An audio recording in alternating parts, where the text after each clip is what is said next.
Hey everyone, it's Brian, aka Hopper, and I am in fabulous Las Vegas, Nevada. What? This isn't what you expect to see when you see and hear about Las Vegas? Well, yeah, most people think of Las Vegas, they think of the casinos, the bright lights, the stars, the cabaret shows. Well, I'm here to explore another part of Vegas. Yep, the outdoors and maybe things that are off the beaten path. Well, yeah, you will probably see some of the stereotypical Las Vegas, but again, that's not what I'm here to see. So, Vegas also has a great outdoor experience and local experiences as well, and that's what I hope to show. So, hey, watch this video, follow along, and thanks very much. Or, as they say in Vegas, thank you. Thank you very much. The first hiking adventure here in Las Vegas is going to be right behind me. That is Lone Mountain at just under 600 feet of total elevation gain. It's about 1.2 miles round trip to the top, and it brings us up to just shy of 3,300 feet. Let's check out the view from the top. The path is pretty straightforward and straight up. I've heard of a bench trial, but this is a trail bench. Here at the saddle, you can see the switchbacks going all the way to the top. And while you're going up, check out the views of the city below. In the distance there is Mount Charleston. It's the predominant peak in the area, but don't get too close, because if you get too close to the edge, that's a heck of a drop. I wish I brought my rock climbing gear. Someone put some bolts up here in order to climb this steep face. After a grueling 0.6 miles and almost 600 feet of elevation gain, we've reached the summit. While not overly strenuous, it is a good little warm-up hike. And back there, you've got Mount Charleston. Back over there, you see the entrance to Red Rocks, which I'm sure I'll be at later. And behind me, you've got the Strip, the famous Las Vegas Strip. And of course, the city. Coming down from the summit, there are actually multiple trails and multiple ways to get up and down. So I'm going to take a different way and see how it goes. Well, I am definitely glad that I took that little goat trail on the way down. The trail is steeper, but it's rockier, and you just have a closer connection to the trail, I think, when you have to interact, because sometimes you have to use your hands. Yeah, definitely a great option taking this goat trail. But I'm down here at the bottom. Right below is the parking lot, so all right, hike on. Next on the plan is to hike up to the summit of Mount Charleston at 8,241 feet. However, upon reaching the town at 7,500 feet, we see that all trails are deep in snow all the way to the summit here in mid-April. Well, maybe in a few weeks it'll melt. Las Vegas is home of the Golden Knights. It's the local hockey team from the National Hockey League. They began their season in 2017 when they were founded. They're actually in the playoffs this year, but occasionally they'll have open practices. That's what we're going to do today.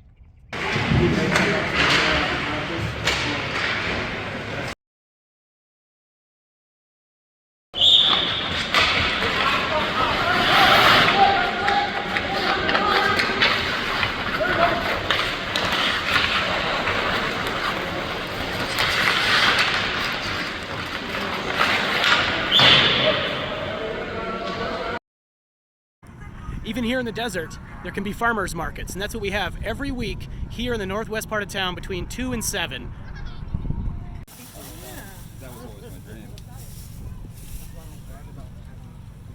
Hockey fans can catch a Vegas Golden Knights game. I happened to be there for the playoffs against the Winnipeg Jets.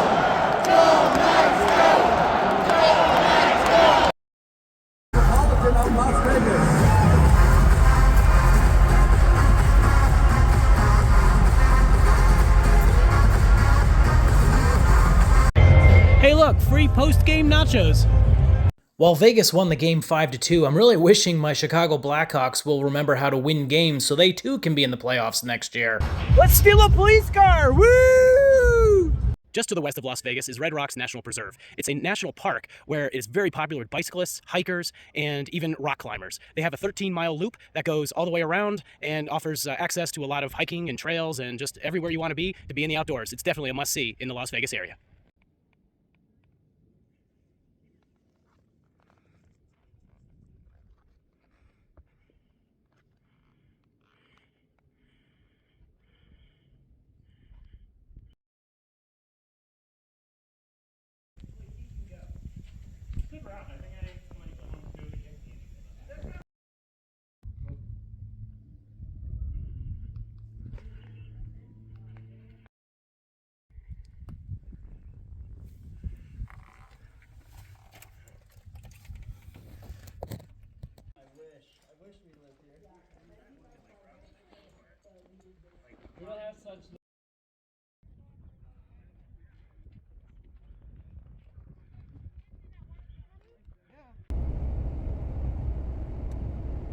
About halfway around the loop, we reach the high point on the 13-mile trail at 4,771 feet or 1,455 meters. From here, you get an amazing view of the entire valley.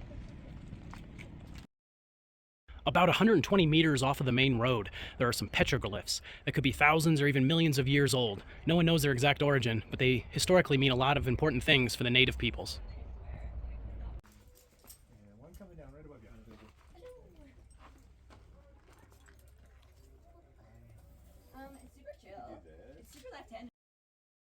Just off one of the main trails is a trail that's supposed to take us to La Madre Spring. It's pretty hot out here. Supposed to be some running water, maybe even a waterfall. Let's check it out.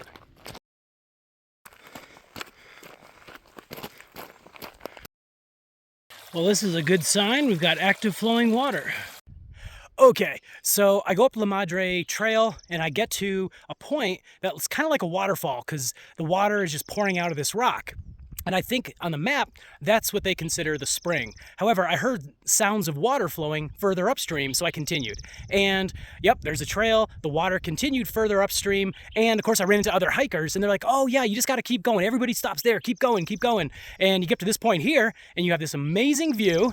And I'm going to call this the spring house because the actual spring source, what I'm being told, is actually right down there in that ravine. It's really kind of a bit of a quagmire down there, but yeah, so that's the source.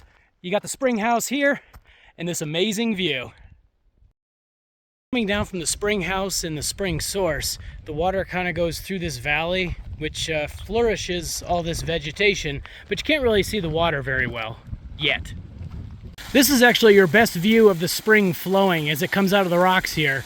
But if you want to get the better view and see the spring house, you got to continue upward. But for me, I got to head back down this overgrown trail and get down to the trailhead.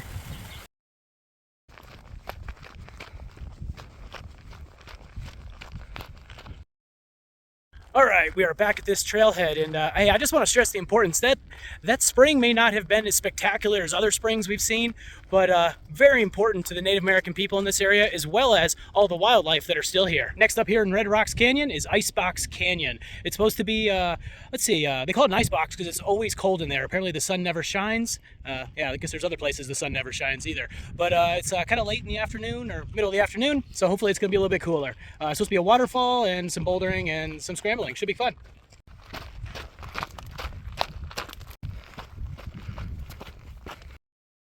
We're just barely entering the canyon. The bouldering begins and the temperatures have noticeably dropped. Well, this is definitely a good sign of a future waterfall because there's already water.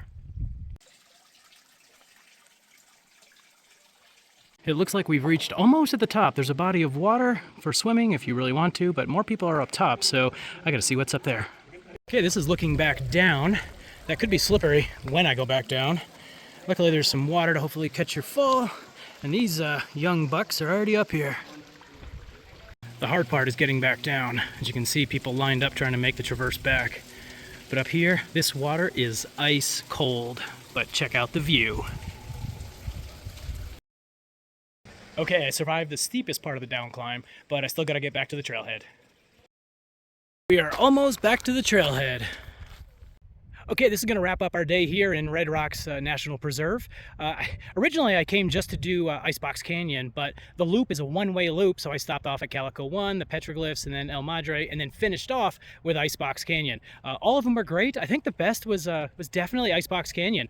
They I like to hike and boulder and use my hands a lot, and just a lot of scrambling, a lot of fun. So this is just part of what Red Rocks has to offer, and I know I'll be back because there are a lot more places to hike. During the away hockey games, the Las Vegas Golden Knights will have watch parties at the affiliate stadium of their AHL team, the Henderson Silver Knights. So my buddy John and I, we're heading in to watch the game. Watch party time.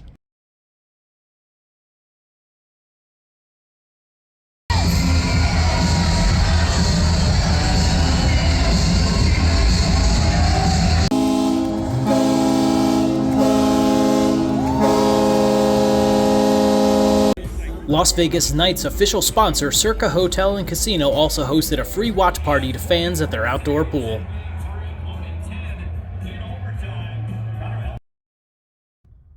So we find ourselves back here at Lone Mountain. There are many trails up to the top, so now I'm gonna take a non-trail. Basically, I'm gonna do some rock scrambling all the way about 600 feet to the summit. It's a little more fun, a little more dangerous. That's all right with me though. So yeah, we're gonna do some scrambling and see how fun it is. And here we begin the ascent. While the trail is a lot more steeper than the other ways, the rock is actually pretty porous. It's kind of grippy, so it makes it a lot easier. Of course, if you fall, you're gonna lose skin. I don't know if this crow is a good sign or a bad sign. Well, that's one of the benefits of being on an unbeaten trail, is you're more likely to see animals. Well, we're about halfway up. Definitely have some cliffs, so watch out. But yeah, the views, even from halfway up. There's the strip. Oh yeah, this is amazing. We're almost at the top. We've got some other day hikers who are already up here.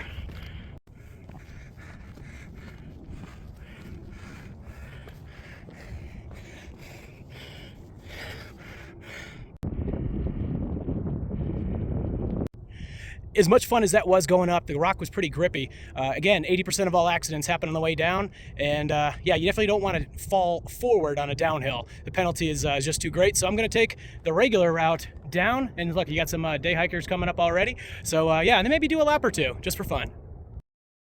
We've arrived at the infamous bench at the saddle. Other hikers are going down the main route, and yeah, you know I just can't follow the crowd, so I'm going to see if there's a route going down on the north side of the mountain.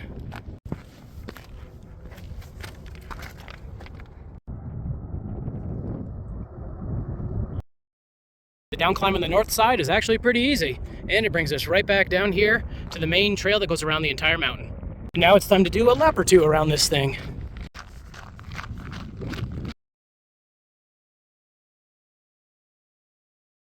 The thing about Lone Mountain is that there are essentially an infinite number of trails. You can do the rock scramble trail, the goat trails, the regular trails, or you can do the regular around the whole mountain trail, which is about 2.2 miles around. I did maybe 2.75 miles just to get back to my car because, well, it's almost time for lunch and I never skip lunch. And I wasn't kidding about getting lunch. Orchid's Garden here is supposed to have some of the best dim sum in the entire Las Vegas area.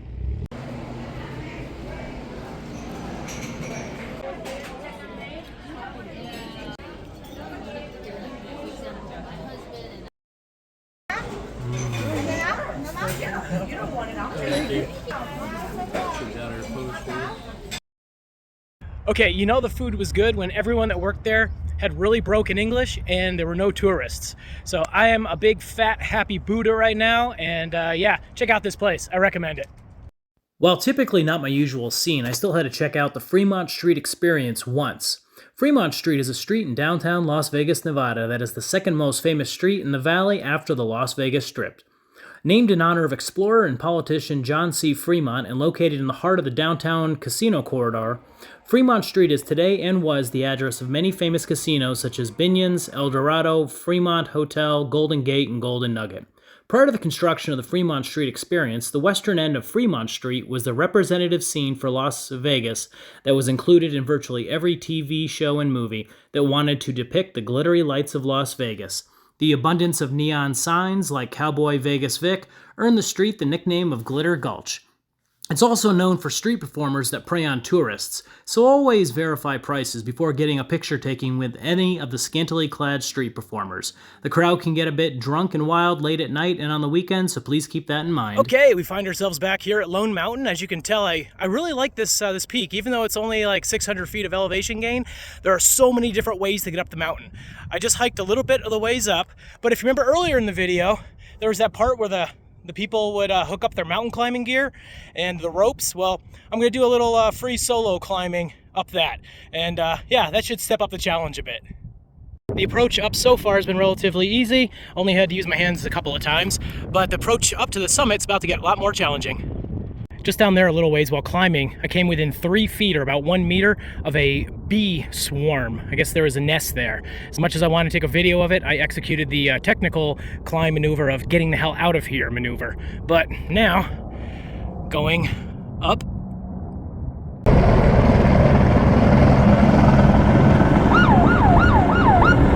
And that pitch is complete. Now we got some more fun. All right, we have reached the top. There are the bolts. There are other hikers at the top, and that's the down. Climb on. So after climbing the mountain, going up the rock face, I decided to do a cool down lap around the mountain on this nice little gentle trail. And I don't know if you've been keeping up with current events, but I just twisted my ankle, pal. Game over, man. Game over. Okay, it's not really game over, but I am going to have to walk a little gingerly until I get back to the car. And you know how it works. You're always on the exact opposite side of the mountain from where your car is. So, all right, looks like I'll be doing some limping back to the car. All right, back here, finished the mountain, did the lap, back at the car. The ankle's actually feeling much better. Rubbed some dirt, walked it off. Let's see how it is later when it tightens up a bit. But so Lone Mountain. This will be the last video. I think I've done a few of them on this one here, just to show the diversity of this mountain. It has a whole range of ways you can climb it, hike it, and pretty much do anything. So yeah, I guess it's like the LGBTQ plus of mountains. Whatever you want, whatever you can imagine, it's actually here. So, well, within reason, of course. But yeah, all right, hike on. Photography clubs are very popular in the Las Vegas Valley. It's an opportunity to jointly learn, share, and practice your skills. Hopefully, I'll learn something and improve my skills too. Hey everyone, thanks for watching. This wraps up my first video on Las Vegas. There will be at least one more because there is more to do here. We've looked at some of the local hiking scenes, some of the sporting events, some of the local eats, and let me tell you, there's still more to see here in Vegas, so that will be in the next video. What won't be in the next video is anything dealing with Lone Mountain. I think I covered that thoroughly in this video. If you have any questions on anything, including Lone Mountain, feel free to put them in the comments down below, and we will see you in the next video.